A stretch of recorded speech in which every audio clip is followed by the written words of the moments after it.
Hello. Welcome to Celebrity Bible, Episode 5. In this episode, we will further discuss the dynamics of God's extraordinary nature. Most religions stop short of fully describing God. They satisfy themselves with generalities like, He is eternal, He is unique, or He is unchanging. These are all true. But there is so much more. For example, what about God's dreams? What about His desires? What are His goals? Are we to believe that only mankind has dreams, goals, and desires? No. Besides, man is a created being. We did nothing to bring about our own existence. Yet, every person is different and unique.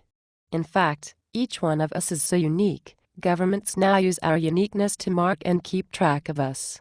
Every eye, every fingerprint, and every DNA strand is unique. But I'd rather use another term to describe our uniqueness. Personally, I would say our uniqueness is less unique than it is original. Do you understand my meaning? I am trying to convey the fact that God did not design us and then mass-produce us.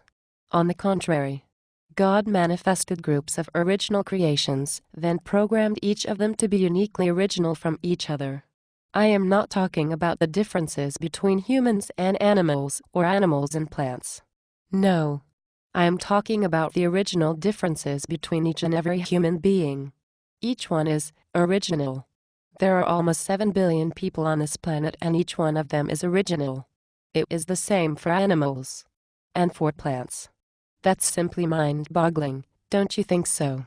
In other words, no two things in the universe are the same. Zip. Zilch. Nada. Scientists are quick to emphasize the originality of snowflakes, but they fall short from there. Why? Because they do not know God.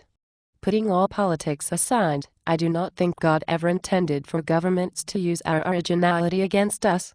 However, that is another topic, which I will forego at the moment. Let's approach the topic of originality from another angle. What about the universe? Certainly the universe is veiled in mystery. But there must be some very deep original purpose for the way it was constructed. Did you know the universe is some 21 billion light-years across? Light is so fast it circles the Earth 7.5 times in 1 second. I don't know about you, but that makes me wonder what God was thinking when He created light. And why does light respond the way it does? These are fascinating questions. Let's talk about human nature again. It is human nature for us to want something we don't have. Remember that old adage? The grass is always greener on the other side. Well, what about God? Didn't He create human nature? So, human nature is most certainly a direct reflection of God's original character. This important factor would indicate God desires to seek out things He does not fully possess, just like us as human counterparts. Then what would the invisible, formless God most want if He didn't already possess it? The logical common sense conclusion is, He would place great emphasis and importance on things with form and substance. It means, God is actually trying to become like us.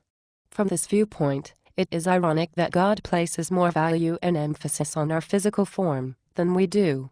One more time. God is formless. We possess form. God desires form. Therefore, He desires to be like us. Yet, we miserably fail in the area of reciprocation. God reaches out to the visible, while we reject the invisible out of fear and ignorance. Why does God continually reach out to us? Because it is part of the way the universe works. By design, the formless God places greater importance on our human form than He places on Himself. Remember, God is bound by His own laws. He is not above the law. As Goldie said in episode 4, only celebrities are above the law. Just joking. The conclusion is this: the invisible God values our visible attributes more than He values His own invisibility. Then conversely, we should value our invisible attributes more than we value our physical bodies. Invisible trumps the visible. We have forgotten that we are spiritual beings living in a physical world. We are spiritual first and physical second. While this conclusion is obvious, many of you still do not get it. This is why Celebrity Bible is so absolutely necessary. For further questions on this topic, you can reach us at celebritybible@yahoo.com.